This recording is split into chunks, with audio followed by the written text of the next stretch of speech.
Bien, bonjour à tous.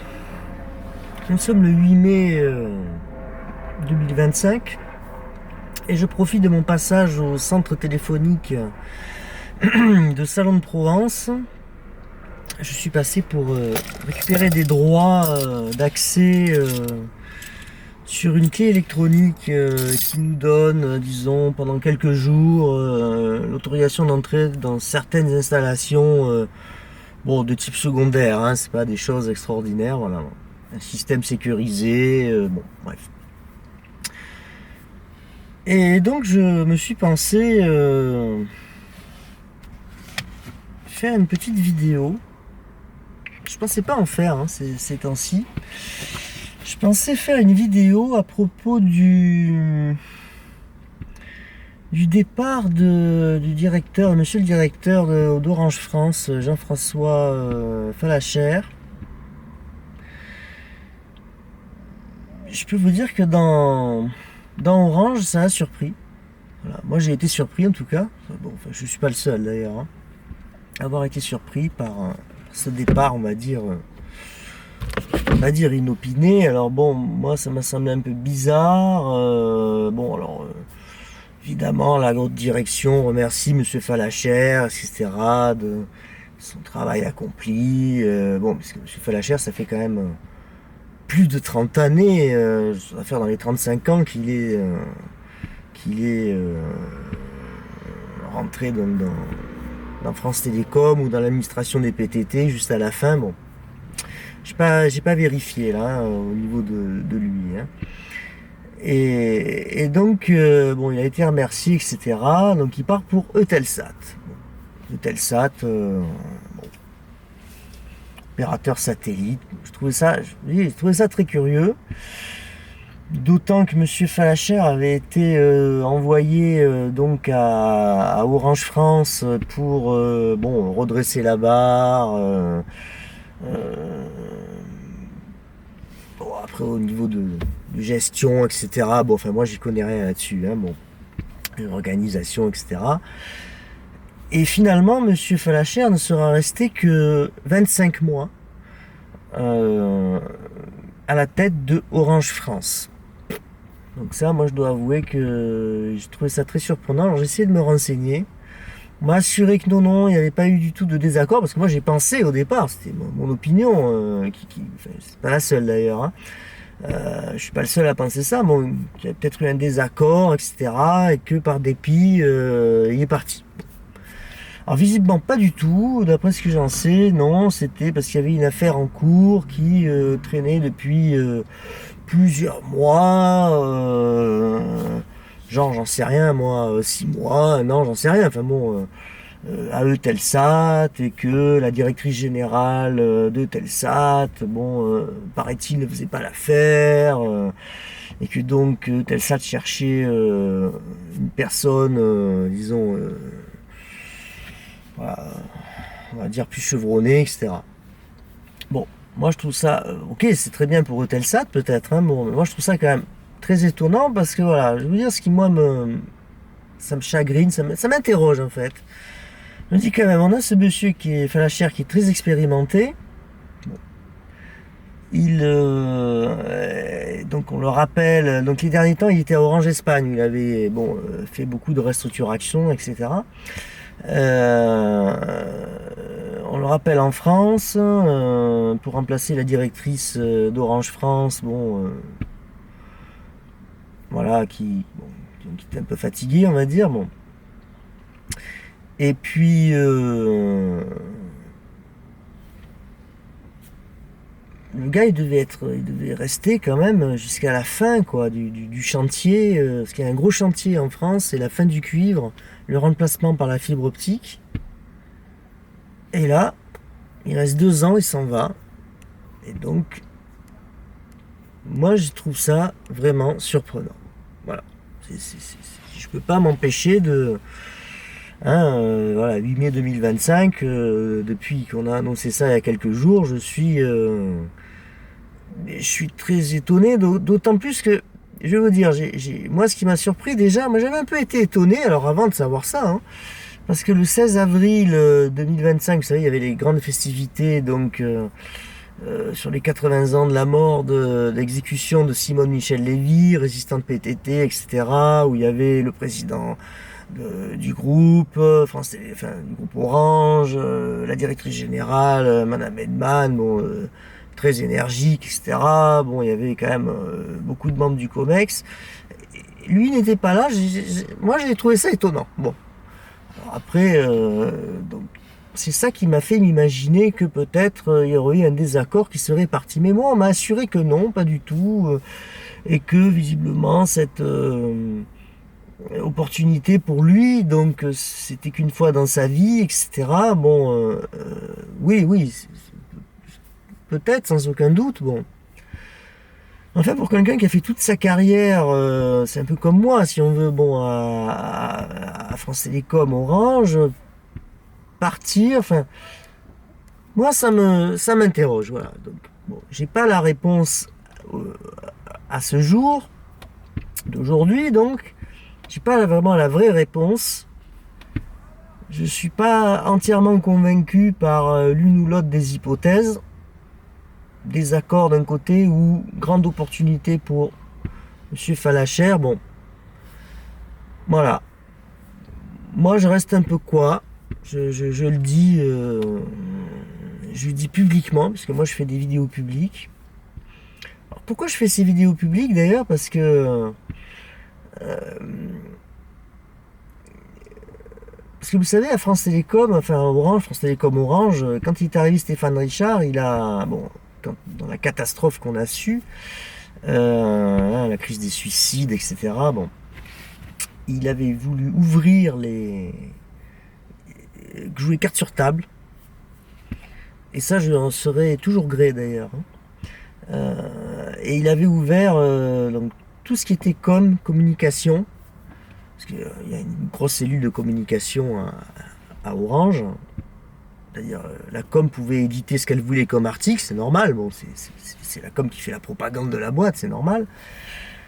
Mais par contre, nous, en retour, on pouvait déposer nos commentaires bruts de décoffrage. Alors, évidemment, s'il y avait des insultes manifestes, etc., bon, des propos absolument intenables, bon, il y avait une modération a posteriori, hein, bon.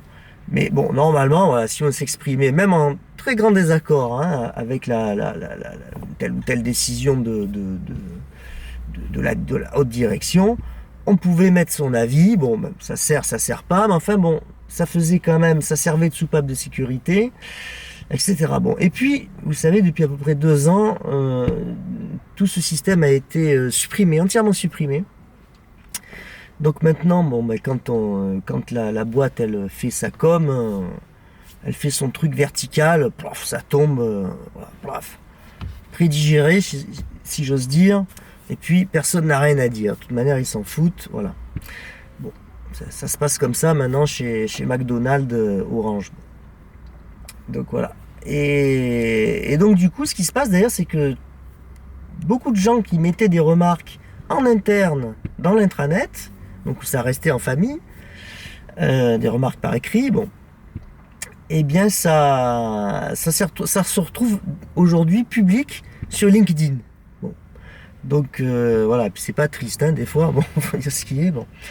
Et donc après tout, bon, moi, tant que je reste dans la limite de la décence, je vois pas pourquoi je ferais pas non plus par exemple des vidéos sur YouTube, c'est un peu du même acabit. Alors voilà, donc là, nous sommes, on se débrouille comme on peut, si vous voulez. Bon, donc on s'adapte, voilà, puisqu'on nous a dit, nous, fonctionnaires de France Télécom, que nous devions désormais nous adapter à l'époque moderne, etc. Donc oui, je vous le confirme, je confirme à l'autre direction que oui, je me suis toujours adapté à l'époque qui est arrivée. Même si, moi par contre, je n'oublie pas les bases, les fondations sous-jacentes qui m'ont d'ailleurs toujours empêché de m'effondrer moi-même, hein, bon, et de me perdre dans je ne sais quel délire de mode, etc. qui vise souvent à déstabiliser d'ailleurs la population. Et ça se passe à l'échelon de la France, hein. C'est pas juste seulement de chez Orange, hein, bon, ou de France Télécom. Hein, bon. Et voilà, bon, ça je le dis pour les gens, vous savez, faut éviter de se faire embarquer dans les phénomènes de mode, mais il faut quand même s'adapter.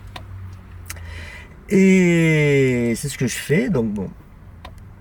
Donc bon, Monsieur Falacher, lui, visiblement, a trouvé une stratégie d'adaptation qui est de partir. Alors, lui, il commence à se faire féliciter de partout, bravo, gna. Bon, moi, d'ailleurs, je lui ai répondu il y a quelques jours, hier soir, d'ailleurs, par LinkedIn, je lui ai mis un post, là où je pouvais lui mettre un post, enfin, une réponse. Et je lui disais, moi, je ne sais pas, Monsieur Falacher, si je dois vous féliciter ou si je ne dois pas vous féliciter, parce que je suis quand même très, très surpris. Et puis bon, allez, je suis même un peu déçu de son départ, je le dis franchement. Voilà, je pensais que ça allait être lui qui allait, disons, pendant les 7 dernières années du véritable réseau téléphonique, donc en cuivre, du véritable téléphone. Je pensais que c'était lui qui allait assurer la bonne fin du réseau cuivre. Bon, visiblement, ce ne sera pas lui. Ce sera Monsieur Jérôme Hénique. Alors, Monsieur Jérôme Hénique, il a à peu près mon âge. D'après ce que j'ai déduit, il serait né en 1970, donc quelques mois après, nous avons le même âge. Bon, lui, évidemment, il a des responsabilités bien plus hautes que les miennes. Bon, pas de souci là-dessus. Donc, je suis allé farfouiller un petit peu mes archives personnelles. Parce que moi, il faut savoir que depuis une bonne quinzaine d'années, je récupère pas mal de documents, y compris d'ailleurs les documents électroniques, lorsqu'à une certaine époque, personne ne s'en souciait. Donc les documents PDF, les communiqués de presse, les communiqués internes ou externes. Et d'ailleurs, j'avais pu en retrouver aussi dans le Darknet qui avait été, qu'on pensait perdu. Et j'en avais retrouvé quelques milliers que j'avais rétrocédés d'ailleurs de bonne grâce aux archives du groupe Orange, à la DNP. Et je vous parle de cela avant même que j'intègre les archives, hein, la DNP. Donc j'ai fait ma petite recherche sur Monsieur Hénique, dont j'avais déjà entendu le nom, hein. Bon, c'est quand même quelqu'un qui m'a l'air assez sérieux. C'est déjà une bonne nouvelle. Bon, donc voilà, il était. Alors j'ai retrouvé un communiqué de presse du 2 avril 2009, un de ces communiqués que j'ai eu sauvé à l'époque. Jérôme Hénique est nommé directeur du marketing group de France Télécom Orange. C'était encore la période double. Jérôme Hénique est nommé directeur du marketing group à compter du 1er avril 2009, rattaché à Jean-Philippe Vanneau, qui était un bon directeur exécutif du groupe Orange. Bon, là, il avait mis en charge de l'innovation et du marketing, mais M. Vanneau venait du technique aussi. Bon. Il est à la retraite. Bon. Il a pour mission de construire les outils marketing communs à l'ensemble des entités et d'animer la filière marketing du groupe. Bon. C'est un peu dans la com, j'ai l'impression. Il était précédemment au sein du groupe directeur du marketing France des services fixes résidentiels, Internet, télé, téléphone. Donc, il était déjà dans Orange France, entre guillemets. Alors, Jérôme Hénique a rejoint France Télécom en 1994, donc un an avant moi, en qualité de consultant marché et stratégie. Bon, là, c'est pas dans le technique, hein, c'est vraiment d'autres métiers que je connais pas du tout. Bon. Puis directeur de mission au sein d'Expertel Consulting. Alors ça, Expertel, je me souviens, parce qu'ils avaient des bureaux au centre téléphonique de Beaujon. Alors c'était un truc assez mystérieux. Enfin, il y avait un gars d'Expertel avec qui je parlais. C'était le seul avec qui je parlais d'ailleurs. Tous les autres, c'était un peu la cellule secrète, quoi. Je ne sais pas ce qu'il foutait là-dedans. Développant des missions de conseil pour les entités du groupe, la Commission européenne et plusieurs consortiums internationaux. C'est nébuleux pour moi. Bon.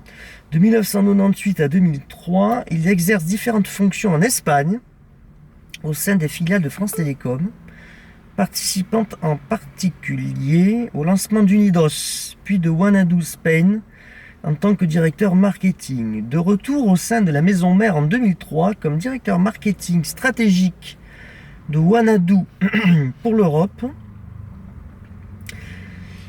Wanadoo qui a été une grande réussite quand même. Hein. Bon, il devient en 2006 directeur marketing France des services fixes résidentiels. Donc vraiment c'est un marketing, quoi, un commercial marketing. Hein.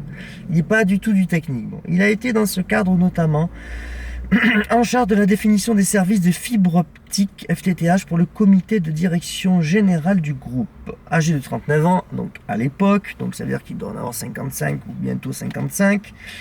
Jérôme Hénique est diplômé de l'Institut d'études politiques Paris et de l'École nationale supérieure des postes et télécommunications. Bon, c'est quand même pas mal. Voilà. Bon.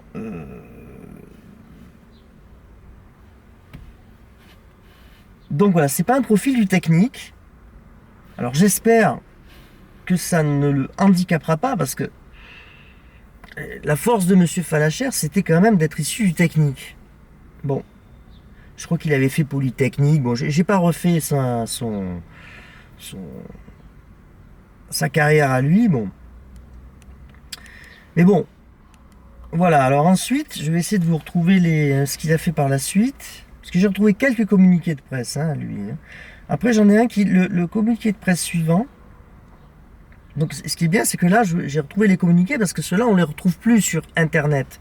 On les a aux archives du groupe, puisque bon, je les avais rétrocédés. Voilà. Alors, 2 septembre 2015. Alors, Jérôme Hénique est nommé directeur général de Jordan Télécom. Il succède à Jean-François Thomas. Bon, je ne me souviens pas de ce monsieur. Prise de fonction effective d'ici le 13 septembre 2015. Bon après, ouais, tiens, je revois des noms de gens qui sont partis d'ailleurs. Ouais, Marc Renard qui était un gars bien, voilà, etc. Bon, ok. Donc en 2015, Jordan Télécom. Ensuite,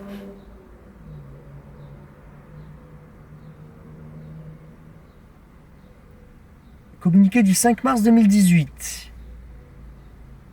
Orange renouvelle son équipe de direction pour accélérer la mise en œuvre de sa stratégie d'opérateur multiservice. Bon, ça c'est un peu le blabla, toujours bon, des communiqués. Bon. Donc Stéphane Richard était encore PDG hein, du groupe Orange. Bon, nouvelle équipe diversifiée, plus internationale, etc. Donc le COMEX s'enrichit de 7 nouveaux membres. Bah, tiens, ça correspond à l'époque où Nicolas Guérin est nommé au 1er mars 2018. Voilà, Nicolas Guérin, c'est moins de plus 2 actuel. Hein, bon.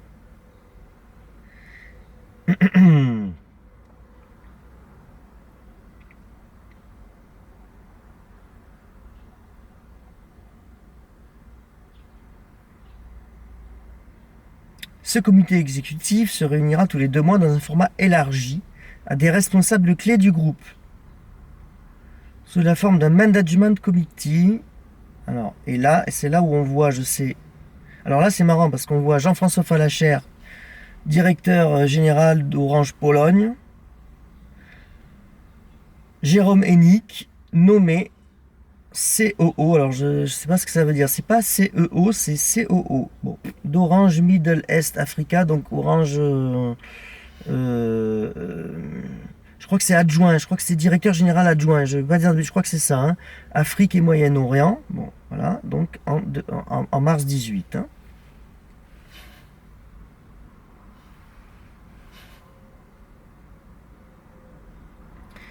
Ensuite, j'ai un communiqué du 15 novembre 21.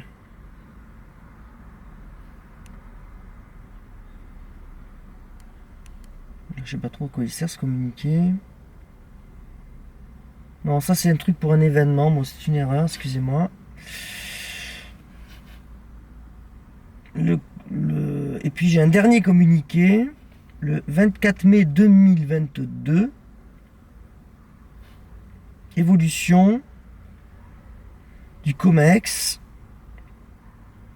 Bon, il y a des nominations, voilà. actuellement directeur des opérations et directeur général adjoint de la filiale du groupe en charge de 18 pays en Afrique, Moyen-Orient. Jérôme Hennick devient directeur général, donc pas adjoint, directeur général en titre d'Orange, Afrique et Moyen-Orient.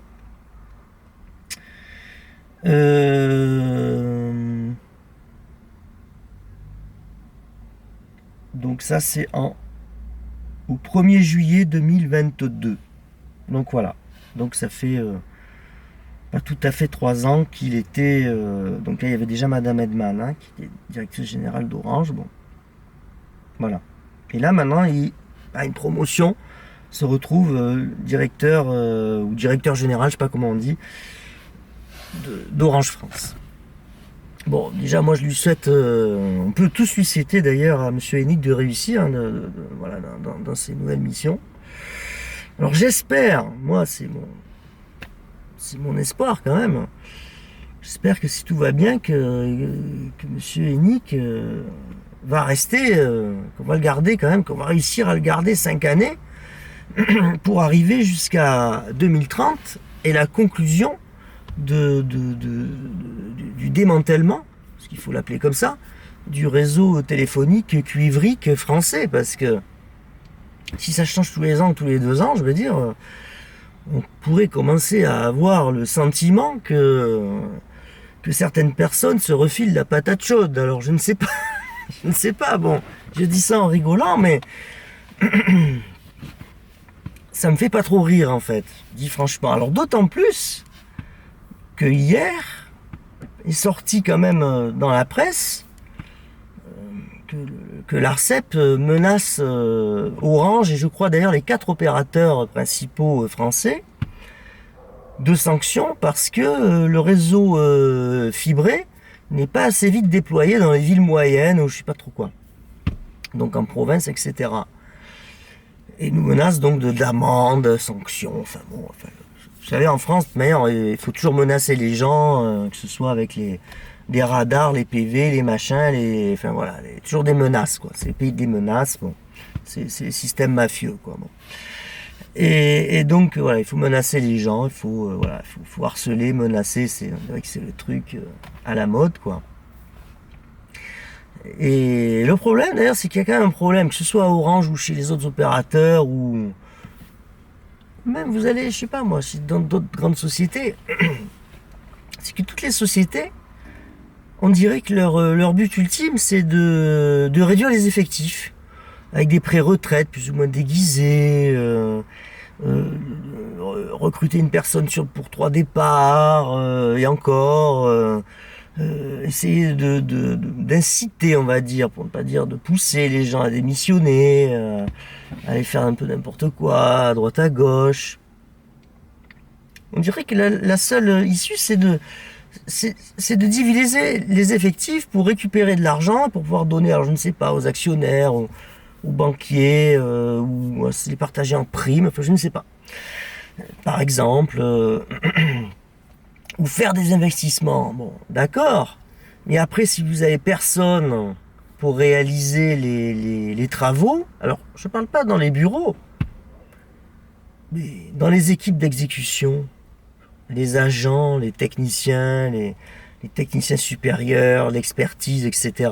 et même les ingénieurs, si à un moment donné vous n'avez plus personne, si vous amputez les effectifs sans arrêt, je veux dire, là je m'adresse à l'ARCEP, hein, c'est même pas à Orange que je m'adresse, mais à un moment donné, si vous voulez, quand il n'y a plus personne, on va dire quand il y a moins de monde, hein, bon, quand il n'y a plus personne, les travaux pour les réaliser, on fait quoi? Ah, on va prendre des sous-traitants. Vous savez comment ils travaillent, les sous-traitants? Alors déjà, il y a plusieurs boîtes, tout le monde se renvoie la balle, hein, parce qu'évidemment le travail, quand il y a plusieurs, il est jamais bien fait, donc il faut le refaire. Alors c'est pas moi quand je suis arrivé c'était bien, puis moi quand je suis parti c'était bien, voilà, tout était nickel. Allez visiter des vous savez, les armoirettes là, avant on appelait ça les sous-répartitions de zones ou d'immeubles dans l'état où c'est. Moi à Paris j'ai vu la mienne, dans l'immeuble où je réside, la sous-répartition optique, je peux vous dire, je suis pas prêt de prendre la fibre optique, moi. Je le dis franchement, enfin bref. Mais enfin bon, ça c'est personnel, bon. Parce que les mecs, enfin bon, sont toujours en rade, enfin bon. Bref. Et donc, si vous voulez, bon, à un moment donné, tout un tas de sous-traitants, c'est même pas qui c'est. Puis après, les sous-traitants, ils re-sous-traitent par derrière. Enfin bon, donc il y a eu déjà des scandales. Hein. Moi, je dis rien de caché. Je veux dire, bon, moi, je suis contre le fait de cacher les choses, de dire et de devoir afficher des beaux sourires et de dire tout va bien. C'est pour ça que je crois que j'aurais pas fait un bon communicant parce que les communicants, ils sont toujours en train de faire des beaux sourires. Voilà, parce que tu crois qu'ils vont te rouler des pelles, hein, et qu'ils vont te dire des trucs, tout va bien dans le monde merveilleux de Mickey, tout ça, bon. La vie, c'est pas comme ça, bon. Surtout dans un pays qui est en faillite. Parce que bon, quand même, la France, c'est un pays qui est en faillite. Mais enfin bon, je vais pas partir sur ce débat. C'est totalement inutile d'en parler de ça, bon. Nous le savons très bien.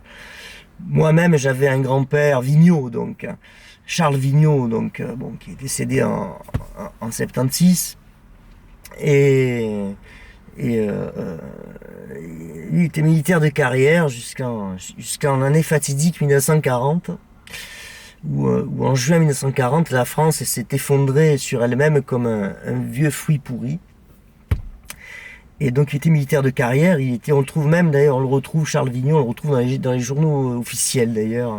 Il était mécanicien sur les moteurs avions à hélice, les moteurs en étoile, il était démonté un moteur comme ça et te le remontait comme ça. Qui adjudant le chef, je crois. Et il a été d'ailleurs révoqué par les lois scélérates en septembre 1940, parce qu'ils ont viré les militaires, donc il y a eu une loi par arme, et lui il était armé de l'air, et donc il s'est fait éjecter à ce moment-là. Lui, il le disait quand il est rentré, alors je crois qu'il est rentré dans l'armée de l'air, il est rentré en tant que militaire de carrière en 1924, 23 ou 24, je sais plus, enfin maximum 1924. Et donc, dès 1929, il disait à ses copains de Chambray, il disait il y aura un jour, il y aura de nouveau une seconde guerre mondiale, elle sera pire que la précédente, et là la France elle va complètement s'écrouler. Il le disait 10 années avant, et ses copains de Chambray, il le traitait de fada, hein, parce que bon, voilà, c'était dans le sud. Hein, mon grand-père s'était installé très tôt à Salon de Provence, c'était pas de Salon, hein. C'était installé à Salon, puis quand il y a eu la débâcle, il s'est barré, enfin il a eu l'ordre de repli sur Bordeaux, il est parti en autobus, c'est là qu'il avait d'ailleurs rencontré peu avant celle qui allait devenir ma future grand-mère maternelle, Annette, et donc voilà, il s'était dit au revoir en autobus. Bon, puis après, bon, il y a eu, vu l'effondrement qu'il y a eu, il y a eu très vite là. Enfin bon, il a pu rejoindre ses foyers, se marier, etc. Bon. Et donc,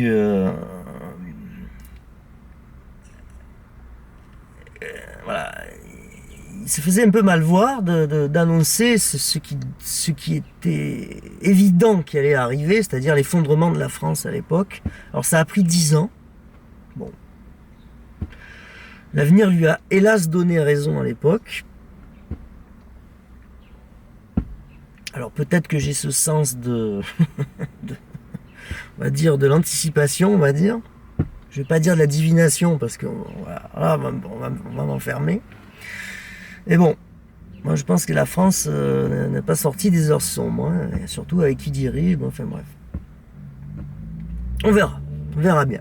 En attendant, nous avons un réseau téléphonique à liquider et à remplacer par un réseau fibreux, je sais pas comment il faut dire.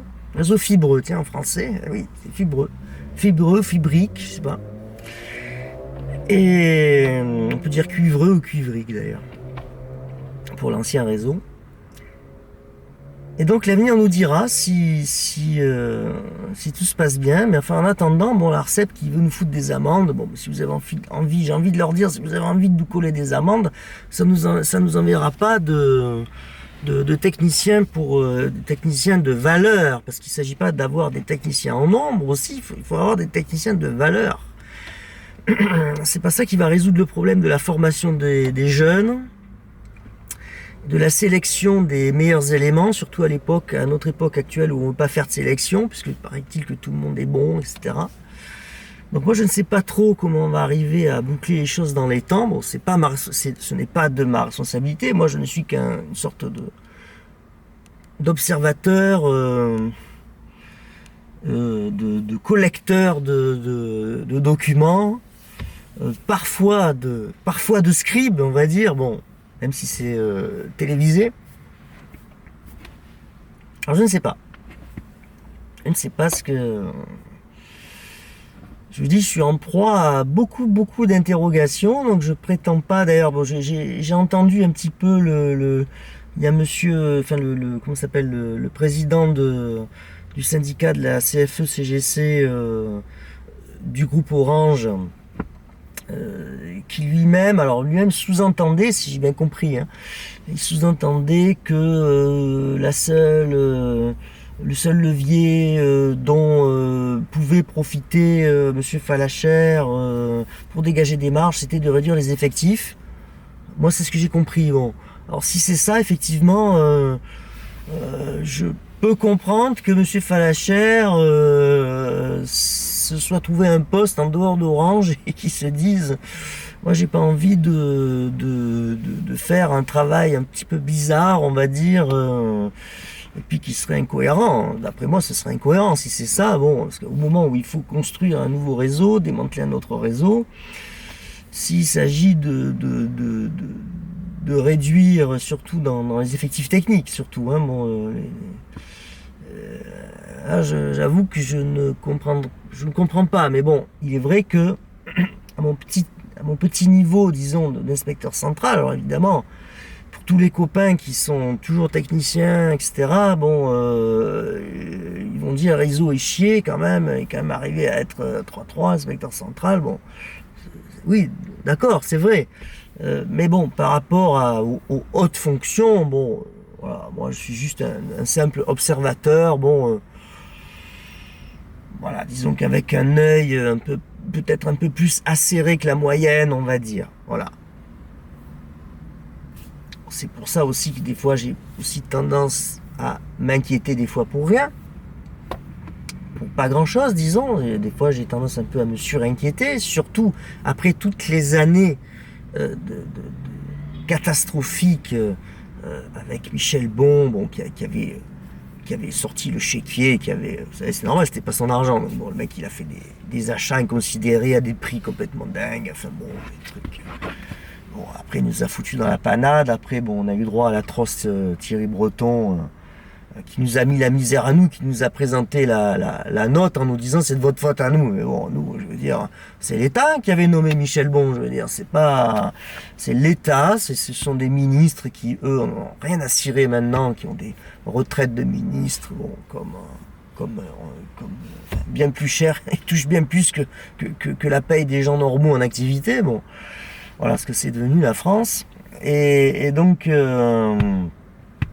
toute cette bande-là, des foireuses, là, enfin, François Fillon, etc. François Fillon, qui, il y a quelques années, d'ailleurs, on va trouver sur mon site internet, hein, il s'était permis de dire que c'était grâce à lui qu'on avait eu internet, ou je sais pas quoi, comme si nous, on avait empêché qu'il y ait internet, enfin, que c'était tout était grâce à ce monsieur, enfin bon, c'était grâce à rien du tout, de lui, de rien.